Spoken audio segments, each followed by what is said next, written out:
வணக்கம் நண்பர்களே, மீண்டும் இந்த தளத்தில் சந்திப்பதில் மகிழ்ச்சி. லா ஹெச்என்எஸ் ஆர் டிரான்ஸ்போர்டேஷன் ஹாஸ்பிட்டலுக்காக நான் ராஜீவ், இது ராஜீவ் ஹெச்டி. ஸோ தொடர்ச்சியாக பார்த்தீங்க அப்படின்னா, முன்னாடியே சொன்ன மாதிரி இன்னும் சில நாட்களுக்கு புதுசாக ஏர் டிரான்ஸ்போர்டேஷன் செய்கிறவங்களுக்கு ஏர்லைன் எப்படி வச்சிருக்காங்க, டென்சிட்டி எப்படி வச்சிருக்காங்க அப்படின்றதுக்காக புதுசாக ஏர் டிரான்ஸ்போர்டேஷன் செய்கிறாங்க பார்த்தீங்களா. பிஃபோர் எப்படி இருக்குது, டிரான்ஸ்போர்டேஷன் செஞ்சதுக்கு அப்புறமா எப்படி இருக்குது அப்படின்றத பார்த்தீங்க அப்படின்னா காட்டலாம் அப்படின்ற மாதிரி நான் வந்து முன்னாடியே சொல்லியிருந்தோம். இப்போ நம்ம ஒரு நண்பருக்கு பார்த்தீங்கன்னா ஏர் டிரான்ஸ்போர்டேஷன் செஞ்ச அந்த ஒரு அனுபவத்தை வந்து பார்க்க போகிறோம். அதுவும் பார்த்தீங்க அப்படின்னா எந்த அளவுக்கு டென்சிட்டி, எந்த அளவுக்கு ஏர்லைன் இருக்குது அப்படின்ற ஒரு விஷயத்தையும் பார்த்தீங்கன்னா இந்த இடத்துல பார்க்கலாம்.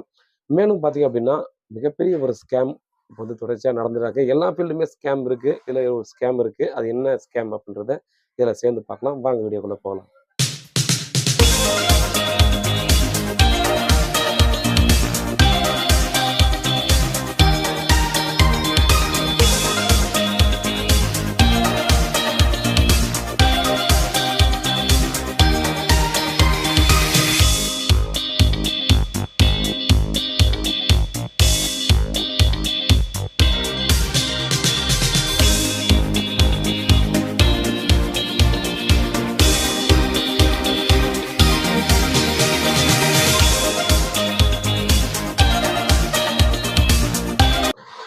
இப்போ பார்த்தீங்க அப்படின்னா இந்த நண்பருக்கு பிஃபோர் எப்படி இருந்தது, இப்போ டிரான்ஸ்பரன்சி செஞ்சதுக்கு அப்புறமா எப்படி இருக்குது அப்படின்ற ஒரு விஷயத்த பார்த்தீங்கன்னா நீங்கள் இந்த இடத்துல கண்டிப்பாக பார்த்துருப்பீங்க. இந்த நண்பர் பார்த்தீங்க அப்படின்னா ஸ்ரீலங்காவை சேர்ந்த நண்பருங்க. ஸோ கால் பண்ணியிருந்தாரு பார்த்தீங்கன்னா, இது வந்து லாஸ்ட் வீக்கில் தான் அவர் வந்து டிரான்ஸ்பரேஷன் செஞ்சது. சரி கால் பண்ணி அப்பாயின்மெண்ட் வாங்கிட்டு அதுக்கப்புறம் வந்து பார்த்தீங்கன்னா இங்கேயே ஸ்டே பண்ணி டிரான்ஸ்பரேஷன் செஞ்சுட்டு ஒரு 4 days இங்கேயே ஸ்பெண்ட் பண்ணியிருந்தாரு. பக்கத்துலேயே ரூம் எடுத்து தங்கிட்டு அட்வைஸ் பண்ணிட்டு அதுக்கப்புறம் தான் வந்து இங்கேருந்து போனார். ஸோ இங்கே பார்த்தீங்க அப்படின்னா நீங்கள் வெவ்வேறு ஸ்டேட்லேருந்து வெவ்வேறு கண்ட்ரிலேருந்து கூட பார்த்தீங்கன்னா நிறைய வரக்கூடியவங்க ரொம்பவே அதிகம் அப்படின்னாங்க கண்டிப்பாக சொல்லலாம். ஸோ காரணம் என்ன அப்படின்னு பார்த்தீங்க அப்படின்னா இந்த அளவுக்கு குவாலிட்டியாகவும் சூப்பராகவும் பார்த்தீங்க அப்படின்னா அவங்க வந்து பண்ணிட்டு இருக்காங்கன்றது கண்டிப்பாக எல்லாருக்குமே தெரியுன்றதால தான் இது தொடர்ச்சியாக நடந்துட்டு இருக்கு. ரொம்ப சூப்பரான டென்சிட்டி, சூப்பரான ஏர்லைன், ஜிக்ஸாக் ஏர்லைன் பார்த்தீங்க அப்படின்னா ரொம்பவே நல்லாவே உங்களுக்கு வச்சிருக்காங்க. ஸோ இந்த ஜிக்ஸாக் வைக்கிறதுக்கான காரணம் என்ன அப்படின்னு பார்த்தீங்க அப்படின்னா, இப்போ ஒரு சிலருக்கெல்லாம் பார்த்தீங்க அப்படின்னா ஜிக்ஸாக் வைக்கும் ஒரே லைனாக பண்ணும்போது அந்த லைன் தனியாக அப்படியே தெரியும்.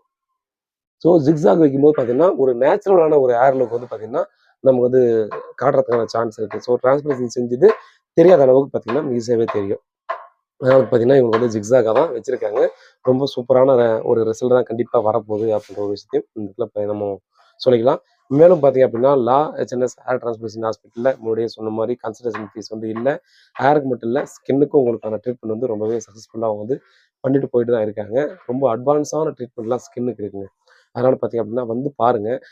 நம்ம முக்கியமான ஒரு விஷயம், ஒரு ஸ்கேம் நடக்குது அப்படின்ற ஒரு விஷயத்தை வந்து முன்னாடியே சொல்லியிருந்தோம். ஸோ அந்த ஸ்கேம் என்ன அப்படின்னு பார்த்தீங்க அப்படின்னா நமக்கு ஃபுல் பால்னஸ் இருக்கும். அவங்க வந்து பார்த்தீங்கன்னா நம்ம கிராஃப்ட் வந்து கம்மியான கிராஃப்ட் தான் எடுக்க முடியும். ஒரு நண்பர் வந்து கால் பண்ணி பேசியிருந்தாரு, ஃபோட்டோவை ஷேர் பண்ணியிருந்தாரு. அந்த நண்பருக்கு வந்து கிட்டத்தட்ட 3500 கிராஃப்ட் தாங்க எடுக்க முடியும். ஆனால் ஃபுல் ஹெட் பால்னஸ் அது வந்து கிரேட் 7ல் இருக்குது. பேக் சைடு வரும் ஃபுல்லாகவே பேக் சைடு வரும் போயிடுச்சு. அந்த நண்பருக்கு பார்த்தீங்கன்னா கிராஃப்ட் 3500 கிராஃப்ட் தான் எடுக்க முடியும். ஆனால் கிட்டத்தட்ட பார்த்தீங்கன்னா 75,000 வந்து உங்களுக்கு ஆகும் அப்படின்ற மாதிரி சொல்லிட்டாங்க. அந்த நண்பரும் என்ன பண்ணிட்டாருன்னா, ஸோ ஃபுல் ஹெட் பெரிய ஹெட் பெரிய தலை நமக்கு, அதனால பார்த்தோன்னா அமௌண்ட் அதிகமாகும் அப்படின்னு நினைக்கிறாரு. பட் நம்ம கிராஃப்ட்டுக்கு மட்டும்தான் அவங்க வேலை செய்ய போகிறாங்க. நம்ம ஃபுல் ஹெட் இருந்தாலும் ஃபுல் ஹெட்டுக்கு வேலை செய்ய போகுது. நீங்கள் ஃபுல் ஹெட்லேயே பார்த்தீங்கன்னா 3500 கிராஃப்ட் எடுக்கிறாங்கன்னா 3500 கிராஃப்ட் மட்டும் தான் வைக்க முடியும். அப்போது 3500 கிராஃப்ட் மட்டும் தான் வைக்கிறோம். ஆனால் உங்களுக்கு வந்து 75,000 உங்களுக்கு வந்து நம்ம பில் ஆகும். 6 மாதம் மெயின்டெனன்ஸ் ஃப்ரீ அப்படின்ற மாதிரிலாம் சொல்லி அந்த ஆள் வந்து கொஞ்சம் இது பண்ணி பார்த்தீங்கன்னா அட்வான்ஸும் பார்த்தீங்கன்னா ஒரு ₹1000 அட்வான்ஸு கொஞ்சம் ஃபோர்ஸ் பண்ணி வாங்கியிருக்காங்க. அதற்கப்புறம் தான் பார்த்தீங்க அப்படின்னா அவங்களுடைய ரிலேட்டிவ் ஒருத்தர் வந்து கால் பண்ணாங்க. இந்த மாதிரி இவருக்கு வந்து போயிட்டு வந்தார் ஒரு இடத்துல. போயிட்டு வரும்போது பார்த்தீங்க அப்படின்னா எனக்கு இந்த மாதிரி ஃபோர்ஸ் பண்ணி ₹1000 வாங்கிட்டாங்க. பட் 75,000 கிட்ட வாங்குறாங்க. எனக்கு அது ஓகே தானான்னு தெரிலைங்க அப்படின்ற மாதிரி கேட்டிருந்தாங்க. ஸோ அந்த இடத்துல அவங்ககிட்ட சொன்னேன். ஆனால் நீ வந்து டிரான்ஸ்பரன்சி செய்யறது 2வது அந்த இடத்துல. பட் நம்ம இருக்கிற ரியாலிட்டி நம்ம வந்து சொல்லுவோம் இல்லையா, அது எங்கே எந்த இடத்துக்கு போனாலும் ஏமாறக்கூடாது அப்படின்ற ஒரு கான்செப்டுக்காக பார்த்தீங்கன்னா அவங்ககிட்ட வந்து ஓப்பனாகவே சொல்லிட்டேன். உங்களுக்கு 3500 கிராஃப்ட் எடுக்கிறாங்கன்னா அதுக்கான 3500க்கான கிராஃப்ட் இல்லை, அதுலேருந்து ஒரு 5000 கொஞ்சம் முன்ன பின்ன வாங்கலாம். ஸோ அந்த மாதிரி வேணால் சார்ஜ் ஆனவன் தர 75,000 வரைக்கும் ஆகிறதுக்கான சான்ஸே இல்லைங்க அப்படின்ற மாதிரி வந்து நான் வந்து கட் அண்ட் ரைட்டாக சொல்லிட்டேன்.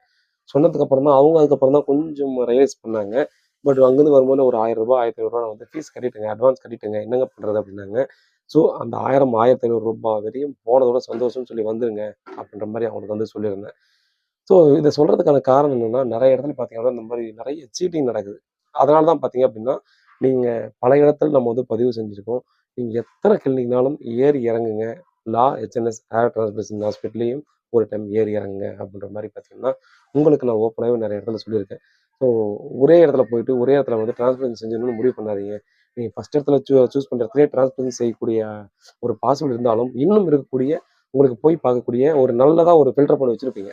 ஸோ அந்த மாதிரி ஃபில்டர் பண்ணி வச்சிருக்கக்கூடிய அந்த கிளினிக்ஸும் ஒரு டைம் போய் நீங்கள் விசிட் பண்ணிட்டு வந்தால் மட்டும்தான் எந்தெந்த இடத்துல உண்மையான நிலவரங்கள் இருக்குது, நம்ம ஏமாறுறோமா ஏமாறலையா, எந்த மாதிரியான தவறுகள் நடக்கிறதுக்கு வாய்ப்புகள் இருக்குது, இந்த மாதிரி விஷயங்கள்லாம் பார்த்தீங்க அப்படின்னா நீங்கள் ஈஸியாக புரிஞ்சிக்க முடியும். ஸோ நீங்கள் கண்டிப்பாக ஒரு கிளினிக் போயிட்டு ஒரே இடத்துல டிரான்ஸ்பிளேஷன் செஞ்சுக்கணும் அப்படின்றது அவசியம் இல்லை. அந்த இடத்துல ரியாலிட்டி இருக்கா இல்லையா, எந்த அளவுக்கு பர்ஃபெக்டாக பண்ணுவாங்க, இதெல்லாம் தெரிஞ்சுட்டு நீங்கள் ஹேர் டிரான்ஸ்பிளேஷன் செஞ்சுக்கங்க அப்படின்றத இந்த இடத்துல நான் வந்து உங்களுக்கு பதிவு பண்ணுறேன். ஸோ திரும்பவும் நான் சொல்கிறது, எத்தனை இடத்துலனாலும் பார்த்தீங்கன்னா ஹேர் டிரான்ஸ்பிளேஷன் கன்சல்டேஷனுக்கு வந்து போயிட்டு வாங்க. கூட சேர்த்து ஹெச்என்எஸ் ஹேர் டிரான்ஸ்பிளேஷன் ஹாஸ்பிட்டலுக்கும் கோயம்புத்தூர் வந்து ஒரு டைம் நீங்கள் போயிட்டு வாங்க. கண்டிப்பாக ஒரு தெளிவு கிடைக்கும் அப்படின்னு இடத்துல பதிவு செஞ்சுக்கிறேன். வேறு ஏதாவது டவுட் இருந்தால் கண்டிப்பாக வாட்ஸ்அப் பண்ணுங்க, இல்லை கால் பண்ணுங்க. உங்களுக்கு பதிலுக்கு காத்துட்ருக்கேன். உண்மையாகவும் நேர்மையாகவும் கூட நான். நன்றி.